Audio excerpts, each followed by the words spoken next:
At umalis siya doon at napasa kanyang sariling lupain at nagsisunod sa kanya ang kanyang mga alagad.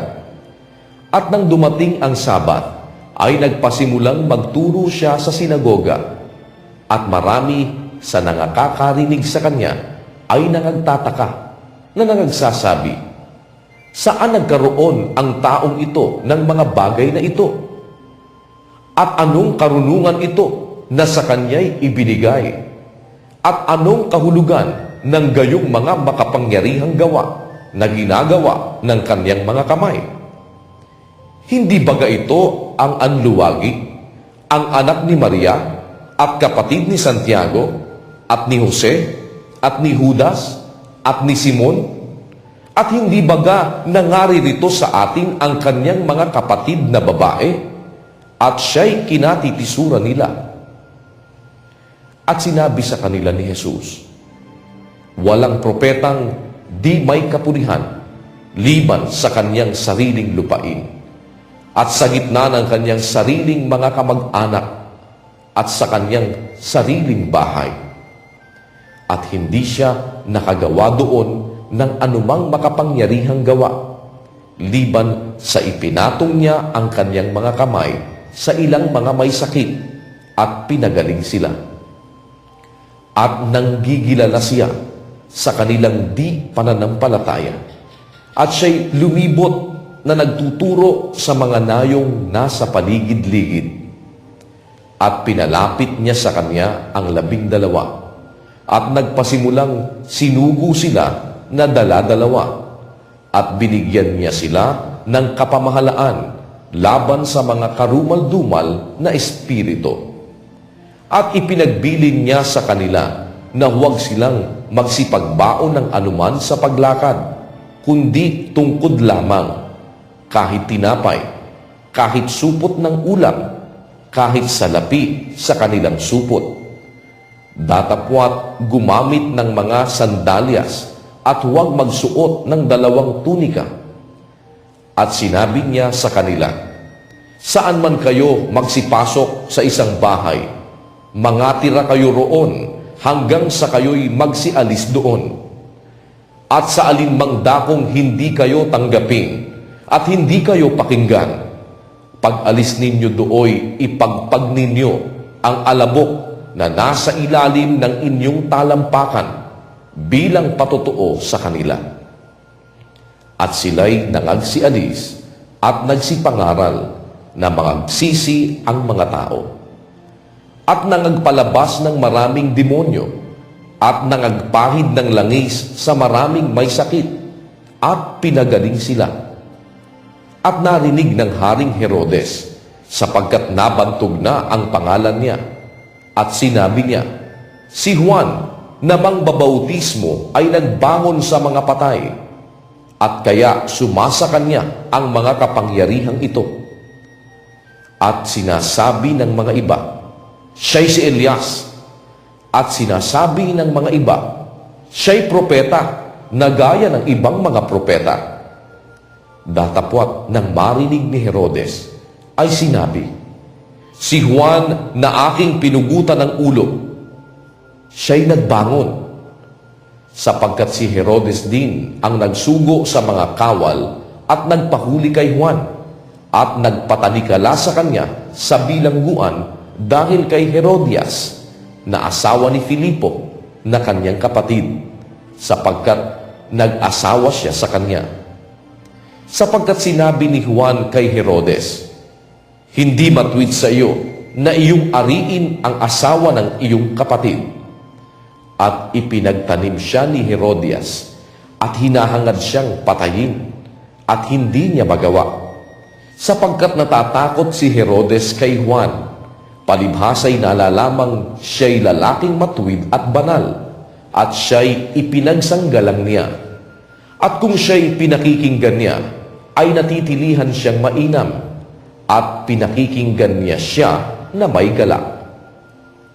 At nang sumapit ang isang kaukulang araw na kapanganakan niya, ay ipinaghanda ni Herodes ng isang hapunan ang kanyang mga maginoo at mga mataas na kapitan at mga pangulong lalaki sa Galilea. At nang pumasok ang anak na babae ni Herodias, ay sumayaw, at siya'y kinalugdan ni Herodes at ng mga kasalo niyang nakaupo sa dulang. At sinabi ng hari sa dalaga, "Hingin mo sa akin ang maibigan mo, at ibibigay ko sa iyo."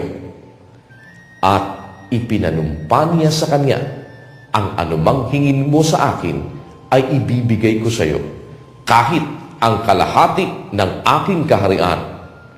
At lumabas siya at sinabi sa kanyang ina, "Ano ang aking hihingin?" At sinabi niya, "Ang ulo ni Juan, ang mangbabautismo."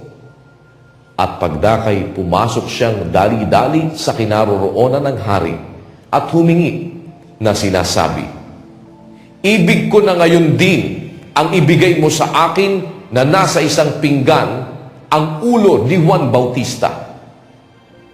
At namanglaw na lubha ang hari, datapwat dahil sa kanyang sumpa, at sa nangakaupo sa dulang ay hindi niya itinanggi.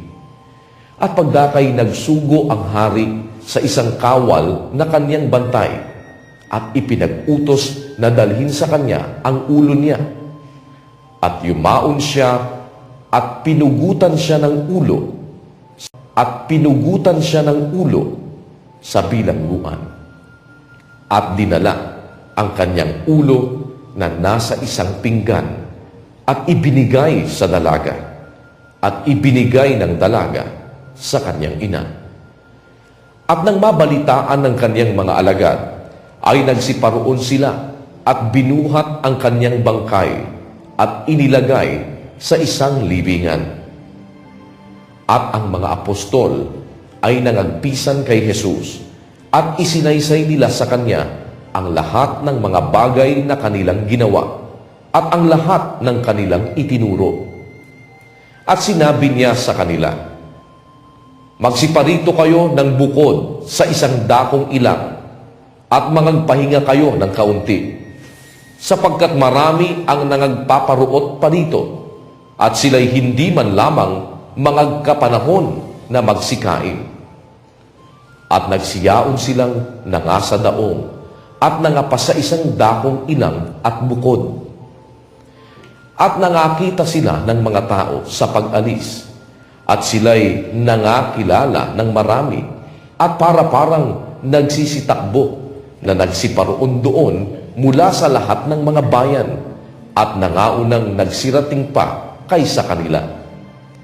At lumabas siya at nakita ang lubhang maraming tao, at nahabag siya sa kanila, sapagkat sila'y gaya ng mga tupa na walang pastor, at siya'y nagpasimulang tinuruan sila ng maraming bagay. At nang gumabi na, ay nagsilapit sa kanya ang kanyang mga alagad at nangagsabi, "Ilang ang dakong ito at gumagabi na. Payaunin mo sila upang sila'y magsiparoon sa mga bayan at mga nayon sa palibot-libot nito, at mangagsibili ng anumang makakain." Datapwat siya'y sumagot at sinabi sa kanila, "Bigyan ninyo sila ng makakain." At sinabi nila sa kanya, "Magsisiyaon ba kami at magsisibili ng 200 denaryong tinapay at ipakakain namin sa kanila?" At sinabi niya sa kanila, "Ilang tinapay mayroon kayo? Magsiparoon kayo at inyong tignan." At ng mga alaman nila ay kanilang sinabi, 5 at 2 isda. At iniutos niya sa kanila na paupuin silang lahat na pulupulutong sa ibabaw ng damuhang sariwa. At sila'y nagsiupong hanay-hanay na tig 100 at tig 50. At kinuha niya ang 5 tinapay at ang 2 isda, at pagtingala sa langit ay kanyang pinagpala at pinagputol-putol ang mga tinapay, at ibinigay niya sa mga alagad upang ihain nila sa kanila, at ipinamahagi niya sa kanilang lahat ang 2 isda. At nagsikain silang lahat at nangabusog, at kanilang pinulot ang mga pinagputol-putol, 12 bakol na puno ng tinapay at mga isda naman. At ang nagsikain ng mga tinapay ay 5,000 lalaki. At pagdakay, pinalulan niya sa daong ang kanyang mga alagad. At pinauna sa kanya sa kabilang ibayo, sa Betsaida, samantalang pinayayaon niya ang karamihan. At pagkatapos na mapagpaalam niya sila, ay naparoon siya sa bundok upang manalangin. At nang dumating ang gabi, ang daong ay nasa gitna ng dagat, at siya'y nag-iisa sa lupa. At pagkakita sa kanila na totoong nangalulumbay sa paggaon, sapagkat sinasalunga sila ng hangin, at malapit na ang ika-4 na pagpupuyat sa gabi, ay naparoon siya sa kanila na lumalakad sa ibabaw ng dagat, at ibig silang lagpasan. Datapwat sila nang makita nilang siya'y lumalakad sa ibabaw ng dagat, ay inakala nilang siya'y isang multo at nangagsisigaw, sapagkat nakita siya nilang lahat at nangagulumihanan. Datapwat pagdakay, nagsalita siya sa kanila, at sa kanila'y sinabi, "Laksan ninyo ang inyong loob. Ako nga, huwag kayong mga takot." At pinanhik niya sila sa daong, at humimpil ang hangin, at sila'y nanganggilalas ng di kawasa sa kanilang sarili.